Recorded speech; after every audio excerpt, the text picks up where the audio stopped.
Hi everybody, I'm back with another video for you all. For those of you that are new, my name's Natalie and this is As the Pennies Drop. Now this channel is all about creating a life you love, deserve and desire. I am a conscious manifestation coach and I do offer a variety of one-on-one and group coaching solutions to guide you into transforming your life, to get those desires, to get your dream life, to release those blocks and limiting beliefs, and to create an incredible self-concept. So if any of that is a bit of you and you're struggling at the moment, then just click on the link below and check out the solutions that I offer, or you can email me at natalie@asthepenniesdrop.com. There we go. Today's video is all about how we can ignore our current reality to focus on exactly what it is that we desire.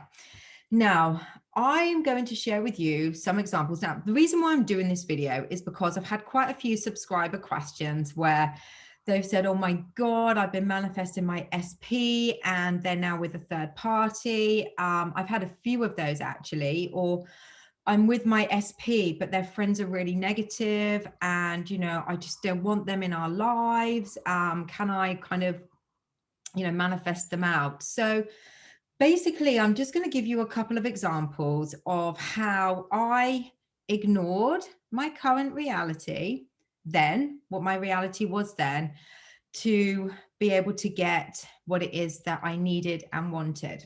So the first example I'm going to share with you is, so I left, I've talked about this job that I had where I made loads of money. And I decided to take a break from work and I took 6 months off. I'd been able to save up quite a lot of money and I just had the time of my life, really. I went traveling and did lovely different things. And I was just working on really what it was I wanted to do. But actually what was happening was the money was going down and down and down and down and down. And I started to think, oh my God, okay, I really need to get myself another job now. So I basically had a couple of interviews and one of them I wasn't really that bothered in getting. However, it takes a while, the interview process, as you know. Oh, it can do. I manifested that, obviously. And at the time, I'd gone for this interview at the beginning of February. Now, I literally only had £1,000 left in my bank account to cover my bills for March. So I went for the interview in February. I literally had £1,000 left to cover my bills in March. I didn't have any other means at the time of being able to kind of get more money.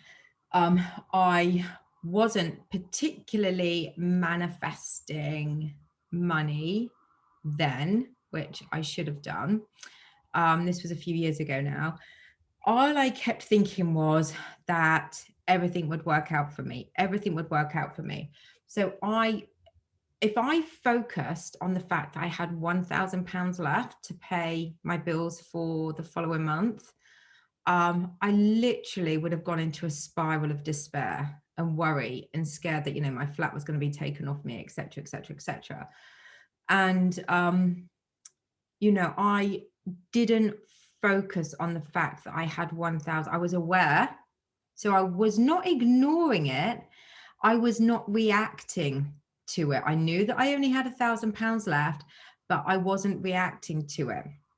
And I had this loop going around in my head of everything always works out for me. Everything works out in my favor. I'm always okay. My past evidence shows me that I always get what I want. Everything always works out for me. Everything always works out for me. So that's basically what I did. Now, if I had done the opposite, I am sure that I wouldn't have been given the job. I'm sure that if I had literally focused on the opposite of what it was that I wanted, and I was talking about what it was that I didn't want, as opposed to what it was that I wanted, I know that, well, I know because it's law that I would probably not have been offered that job. So basically within, I think it was probably about 2.5 weeks of me having the interview, I just had a thought to phone them up just to see what was going on. And they said, oh, they would call me in a couple of days. So I was like, okay, that's fine. And I let it go again. I let it go. I had no contradictory thought. I let go of I let go of any kind of contradictory thought that I may have had of not getting it. All I kept doing was looping in my mind. Everything always works out for me. I always get what I want. Everything always works out for me. I always get what I want. Everything gets better and better and better for me. And I've got evidence of that.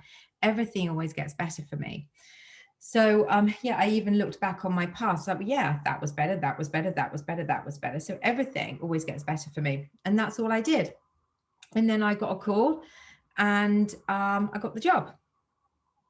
And I started like a week later. So I started the 1st of March, the day that the last bit of money that I had to pay my bills went out of my account, therefore knowing that by the end of March, I'd have my first wage packet. So there you go. So that was one thing that I did by ignoring my current reality. And I've spoken about this before, but again, for those of you that are fairly new to this channel, so when I was focusing on getting my ex back, I was doing intentions then. So an intention is kind of like a what if statement. So an intention is, I intend that they miss me like crazy, because I couldn't quite fathom that they really would miss me like crazy because of things that I said. So it was a softer way of me being able to believe that they miss me like crazy and that they still love me and they still wanted to be with me. So I would do my intentions. Now, this is something that I wouldn't do again, that I did do then when I was manifesting my ex back, is that I did mess with the middle a little bit by texting or calling. Not a lot, just occasionally, maybe once every couple of weeks or something like that. And so something like that. I'd left it for a good space. I'd left it for a good few months or a couple of months before I was like, right, it's time we get back together. I was ready to be able to do that. So yeah, I messed with the middle a bit, which I'm sure delayed things as well. I'm sure it did. But what I did when I was messing with the middles, I used it as feedback. So instead of reacting, so I did react a little bit, but I just didn't react to the person. So for example, I'd call and I'd get ignored, or I would call and he would answer and he would have this awful voice on of, why the bloody hell are you calling me type thing? What is it that you want?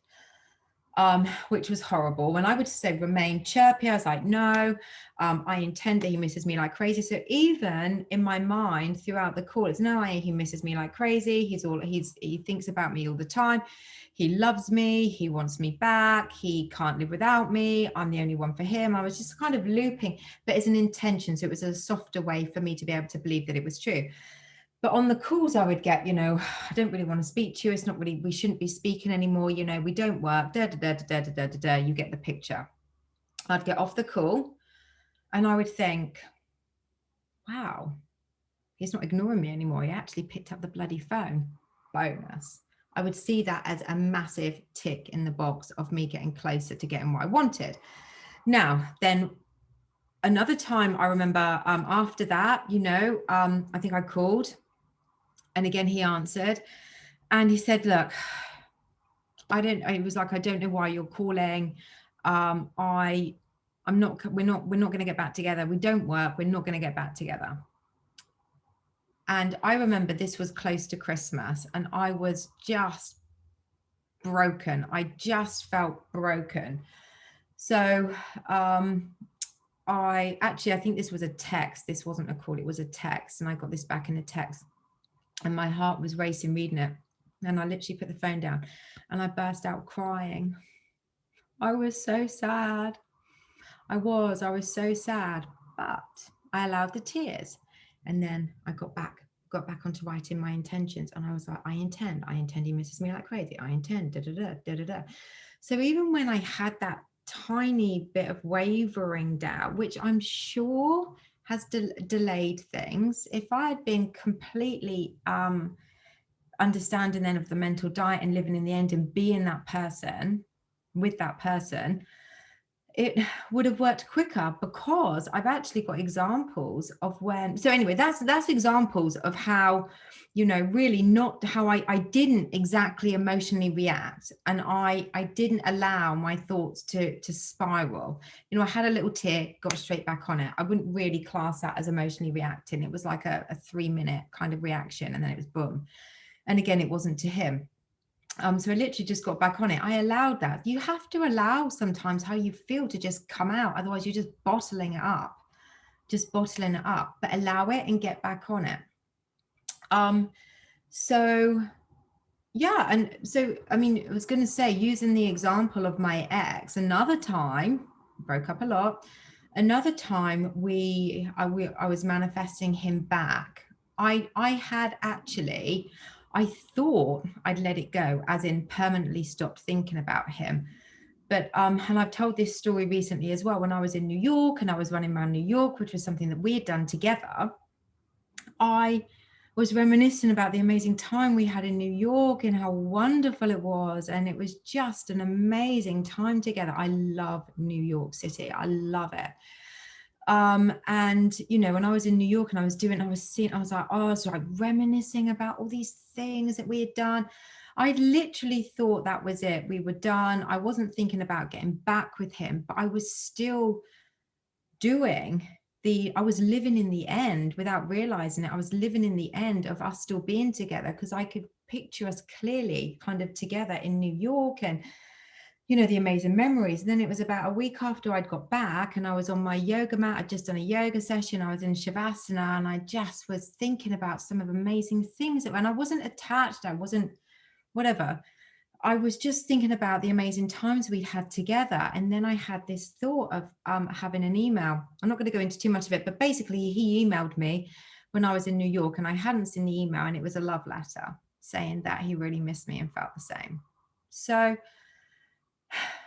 that's how you can ignore your current reality.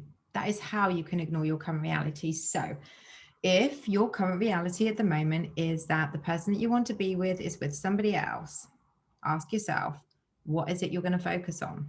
Are you going to focus on them being with somebody else, or are you going to focus on being with them? What state do you want? What conscious state do you want to affirm the most, to become your dominant thought, to become your dominant belief, to be the one that gets hardened into fact, to get pushed out as an assumption, which then becomes your manifestation in your reality? Which one? The one where he's with the 3D, or she's with the third party, or the one where they're with you? So I know what I would be focusing on 100% of the time. I would also be adding visualizations in there as well, of me talking to a trusted friend, of them asking me how things were going, being back together. And I'm like, it was like we've never been apart. It's absolutely incredible. They've literally transformed. I'm like everything they ever think about. They constantly scheduling to see me. They're constantly prioritizing me. They're constantly changing their schedules to me. I'm constantly being told how much they love me and how much they miss me when we weren't together. And it's absolutely amazing. You can tell that story, or you can tell the story of, my God, I've lost them. So they're with somebody else. They're going to love them more than me. They're better than me. The other person's prettier. The other person's more handsome. They're more fun. I can see on their Facebook page they're so much more fun than me. They're never going to want me back. Which one? Which one you're going to focus on? Because it doesn't matter about circumstances. I'm proof of that with money and with men. Getting my ex back. It doesn't matter. Choose what you want. Stick to it. Let that be your dominant thought. Ignore your reality. It's going to be hard sometimes when there's a third party. But if you keep persisting in the desire that you want, by law, the universal law of assumption, it will manifest. As always, I'm here to help you. That's why I created the channel. So stop struggling, stop stressing, stop getting anxious about things that haven't happened yet, because that's all anxiety is. It's based on the future that hasn't been the future yet. Click on the link below, get in touch, get a scheduled session with me. I offer a variety of different types of sessions that you can have. and let's get this sorted out once and for all, get you on the right track so you are literally doing the work exactly how you should be. Don't feel worried about the fact that you need to reach out for help. It is okay. That's what all of these law of assumption, law of attraction channels are here for, to offer you guidance, because like I've said in one of my other videos, every one of us, I guarantee it, is on this channel because they've struggled in one way or another in their life, and they've worked out how, and now they want to let you know so you don't have to struggle anymore. And then maybe you'll have your own YouTube channel of doing something like this. Who knows? Anyway, sending you loads of loves. Please feel free to like, share, and comment. Your comments are amazing. Love the compliments too. As if you want to say anything nice about this video as well, that would be awesome. And subscribe. I'm looking to get 1,000, and maybe by the time you see this, I might be at 1,000. How cool would that be? So yeah, asking for 1,000 from you guys to subscribe by manifesting thousands. Here we go. Take care, everybody, and I'll be back soon.